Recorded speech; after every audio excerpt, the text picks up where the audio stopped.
Cerita dibuka dengan memperlihatkan suatu dungeon dalam keadaan yang rusak bahkan sepi tak berpenghuni. Namun ketika kita masuk ke dalam sebuah ruangan, kita diperlihatkan seorang pemuda yang gemetaran tak bisa bergerak. Ternyata saat ini ia sedang dihadang oleh sosok monster bercahaya terang memiliki sayap dan ada lingkaran di kepalanya yang nampak seperti malaikat. Lalu tak lama kemudian si pemuda pun berakhir dimakan oleh monster tersebut.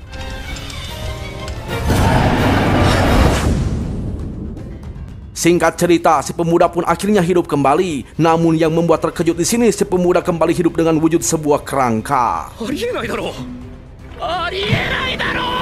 Ya, inilah Nozomu Fushinobu Kensa. Har har rau rau rau.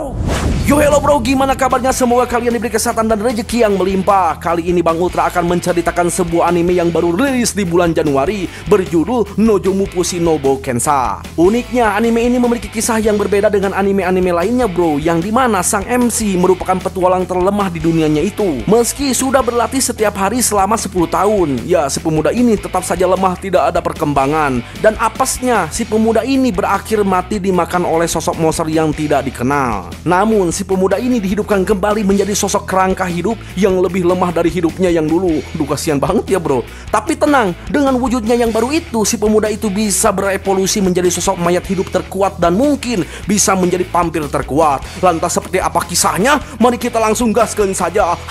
Rau, rau.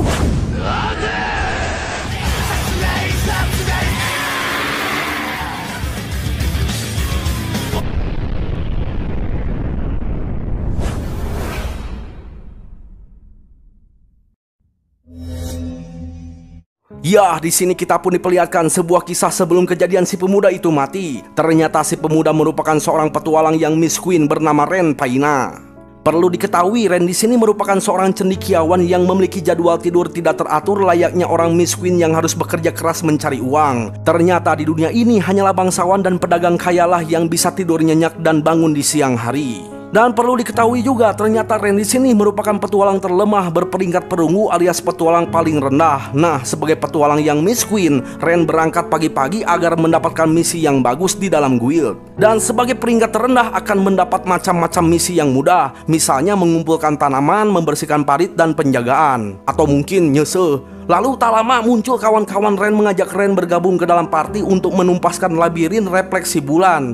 Awalnya Ren menolak, namun setelah dipikir-pikir karena butuh uang, alhasil Ren mengajar kawan-kawannya dan akan masuk ke dalam party. Nah, perlu kita ketahui sebenarnya Ren di sini selalu menyelesaikan misi yang mudah seorang diri, dan Ren selalu pesimis kalau masuk ke dalam party. Itu karena dirinya terlalu lemah dan berkembang sangat lambat. Padahal Ren ini selalu latihan setiap hari selama 10 tahun. Dan karena tidak pernah berkembang, hingga saat ini Ren tetap di peringkat perunggu alias yang terendah. Ya, meski begitu, Ren selalu bersyukur masih bisa berburu monster, mengumpulkan kristal yang bisa dijual, dan hidup berkecukupan tak pernah kelaparan. Bahkan memiliki tabungan yang cukup.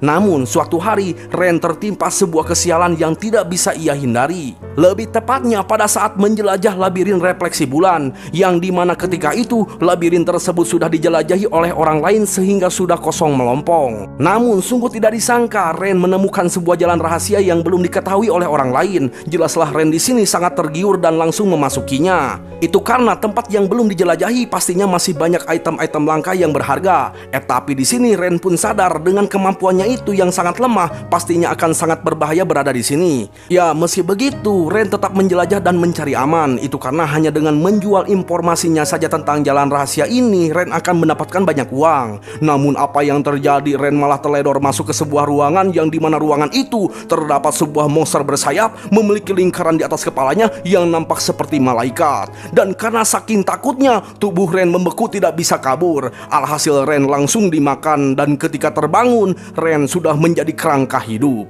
Ya, begitulah ceritanya. Lalu karena Ren masih memiliki ingatan tentang kehidupannya, Ren berencana kembali ke kota untuk mencari informasi perihal ini. Tapi setelah dipikir-pikir pastinya Ren akan digulung masa dengan wujud seperti ini gitu bro. Dan karena Ren gak mau mati, kan sudah mati ya. Ya mungkin lebih tepatnya Ren di sini nggak mau menghilang. Langsung pusing lah itu si Ren mati atau menghilang sih. Ya pokoknya sebagai seorang petualang Ren harus berpikir tenang dan harus mencari jawaban atas kejadian yang aneh ini. Dan untuk saat ini monster yang melahap Ren sudah tidak ada entah kemana. Lantas Ren mulai menelusuri labirin ini. Nah, menurut para peneliti, labirin terdiri dari berbagai ukuran. Ada yang kecil, ada juga yang besar. Setiap labirin terdapat item drop, namun para peneliti masih belum ada yang tahu bagaimana asal dan cara kerja labirin. Pokoknya semua ini masih misteri, termasuk kemunculan monster yang ada di dalam labirin. Nah, di sini Ren berinisiatif menunggu para petualang datang lalu meminta bantuan pada mereka. Tapi Ren bingung karena dirinya tidak bisa berbicara dengan wujud kerongkong. Tak lama kemudian lalu tiba-tiba muncul sosok kerongkong di hadapannya. Sontaklah Ren ingin melawan. Tapi Ren di sini merasa kekuatan fisiknya semakin menurun alias lebih lemah dari tubuh yang dulu. Dan benar saja ketika mengangkat pedang Ren malah terjatuh. Dan untungnya si tengkorak itu tiba-tiba terpeleset hingga kakinya patah. Teringat memiliki sebuah kemampuan di tubuhnya yang dulu, kali ini Ren ingin mencobanya. Dan benar saja Ren masih bisa menggunakan kekuatan roh, yang dimana Ren menambahkan kekuatan terhadap fisiknya. Alhasil Ren bisa menumbangkan tengkorak tersebut. Lalu tiba-tiba muncul sebuah cahaya terserap ke dalam tubuh Ren, memulihkan mana dan memulihkan luka lecet. Lantas Ren teringat sebuah perkataan dari rekan ciwinya alias sesama peneliti, yang dimana ia mengatakan bahwa monster memiliki elemen yang misterius, mengumpulkan umur dan pengalaman sehingga monster tersebut berevolusi menjadi sosok yang lebih kuat. Misalnya kasus monster kerangka yang berevolusi menjadi ghoul. Hal tersebut disebut sebagai evolusi eksistensial. Dan hal itu termasuk sebuah kasus yang sedang diteliti oleh si ciwi ini.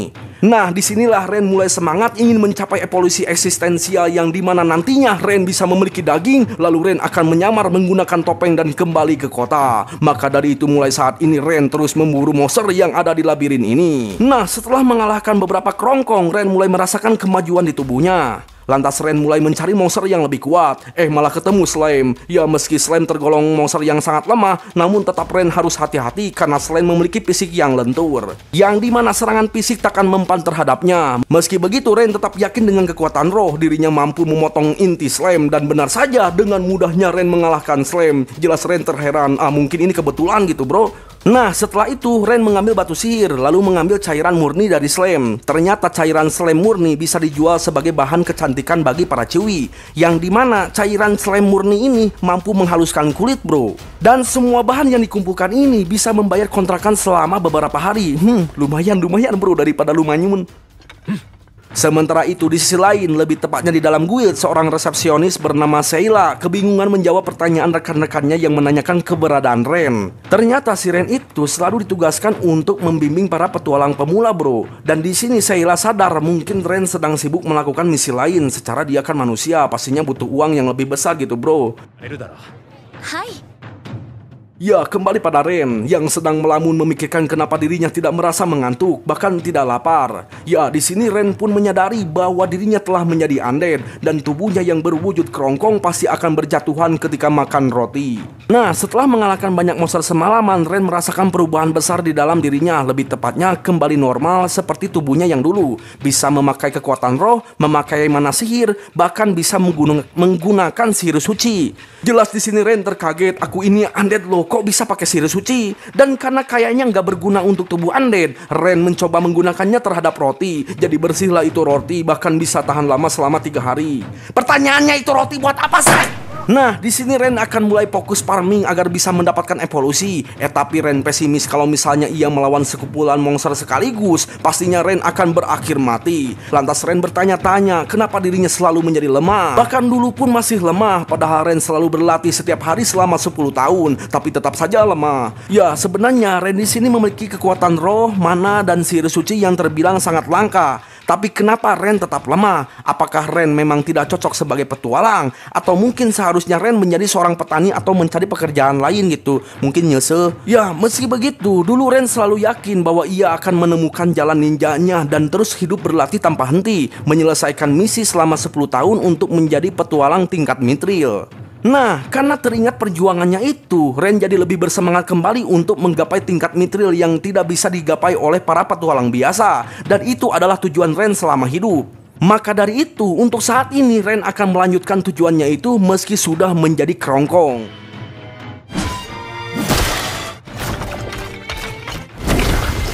Ya, di sini Ren benar-benar merasakan perkembangan di dalam tubuhnya menjadi lebih kuat bahkan lebih cepat. Lalu ketika akan mengambil cairan slime murni, tiba-tiba Ren merasakan efek yang sangat dahsyat.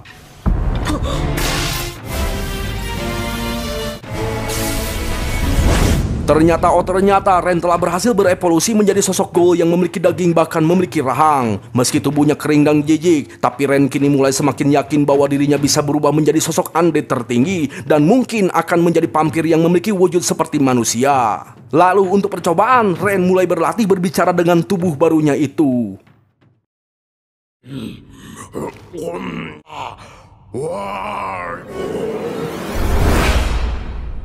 Nah, kali ini Ren mencoba untuk melawan sekumpulan goblin dan benar saja kini Ren memiliki kekuatan fisik yang meningkat, bahkan semua skill yang dimilikinya pun ikut meningkat.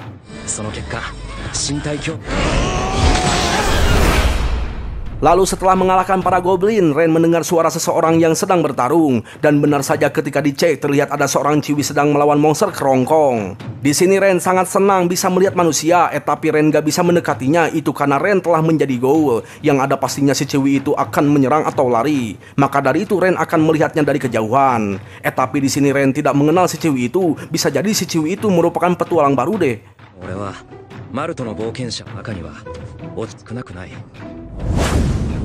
Nah, ketika si Ciwi lanjut penjelajahan, tiba-tiba muncul monster kerongkong di belakangnya. Untungnya si Ciwi masih bisa menahan serangan kejut dari monster tersebut. Menurut Ren, si Ciwi itu memiliki kemampuan berpedang yang cukup lumayan hebat. Namun si Ciwi masih memiliki kekurangan, yaitu tidak memperhatikan sekitar. Bahkan si Ciwi itu tidak memiliki daya serang yang kuat. Lalu ketika si Ciwi terdesak akan mati, sontak Ren langsung menyelamatkan si Ciwi.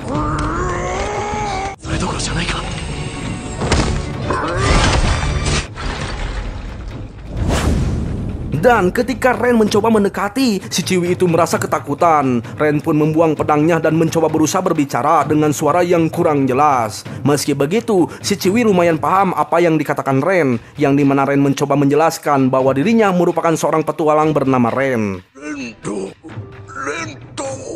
Lalu karena si Ciwi bertanya, Ren menjelaskan bahwa dirinya telah mati lalu hidup kembali dan menjadi seperti ini. Lantas si Ciwi kembali bertanya apakah Ren akan membiarkanku pergi dan tidak akan membunuh. Jelaslah Ren bilang tidak akan membunuh, tapi Ren di sini hanya ingin meminta bantuan, yang dimana Ren ingin kembali ke kota untuk mencari informasi mengenai kejadian yang dialami Ren. Intinya Ren meminta bantuan pada si Ciwi ini untuk membelikan sebuah baju karena Ren tidak bisa kembali ke kota dengan wujud ghoul. Lantas Ren memberikan sekantung uang. Nah, si Ciwi ini pun akhirnya memperkenalkan diri bernama Rina Rupage dan ia berjanji akan membalas budi atas pertolongan Ren. Lalu setelah Rina pergi, Ren bergumam bahwa Rina pastinya tidak akan mengkhianati dan jika itu terjadi, mungkin anggota guild akan datang ke sini untuk mencari sosok monster yang dianggap aneh alias Ren. Nah, singkat cerita, Rina telah kembali ke kota langsung menghampiri resepsionis guild dan meminta berbicara hal penting dengannya. Sementara itu di dalam labirin, Ren tidak berhenti farming melawan monster di sekitarnya. Dan di sini Ren merasakan kemajuan pesat di dalam tubuhnya, bahkan lebih kuat dari tubuh manusianya yang dulu. Bukan hanya itu, instingnya pun semakin kuat.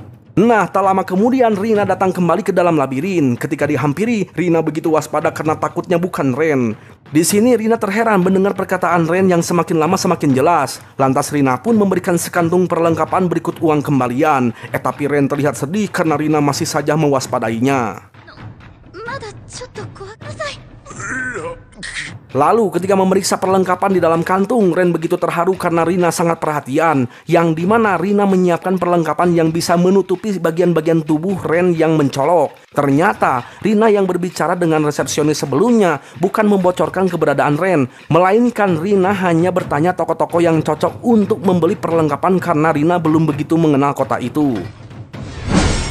Nah, meski tampilan Ren kini begitu garang, namun wajah Ren masih kelihatan sosok monster. Maka dari itu, Rina menunjukkan sebuah topeng yang telah ia siapkan untuk Ren. Waduh, ternyata si Rina ini orangnya udah jujur, perhatian, baik lagi. Tapi ketika memakai topeng, tiba-tiba topeng itu melekat bahkan tidak bisa dilepas. Jelaslah Rina terpanik, sepertinya ia telah salah beli, malah beli topeng murahan yang memiliki kutukan. Nah, teringat sebuah kutukan, Ren mencoba menggunakan sihir suci. Jelaslah Rina terheran, ternyata Ren bisa menggunakan sihir suci. Tapi karena sihir suci milik milik Ren terlalu lemah, topeng tersebut tidak mau lepas. Alhasil Ren harus mencari seorang priest untuk membuka topengnya kelak suatu hari nanti. Lalu ketika Rina membungkuk meminta maaf, Ren ingin menyentuh tapi tidak jadi karena Rina pastinya akan takut. Sontaklah Rina langsung menggenggam tangan Ren dan mengatakan bahwa Rina yakin Ren adalah orang yang baik. Maka dari itu mulai saat ini Rina akan membiasakan diri untuk tidak takut dengan sosok Ren yang telah menjadi monster.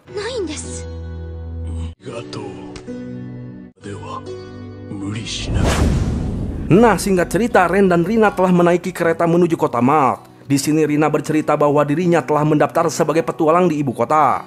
Tapi karena di ibu kota banyak petualang terkenal, Rina kehabisan job alias tidak mendapatkan pekerjaan. Maka dari itu Rina direkomendasikan ke kota Malt, alias kota tempat tinggal Ren. Rina di sini tidak apa-apa akan hal itu karena Rina sudah sejak lama ingin keluar dari ibu kota untuk mengasah kemampuannya. Lantas Ren memperingatkan bahwa petualang cuma punya satu nyawa, makanya sangat wajar jika setiap orang memiliki suatu ketakutan.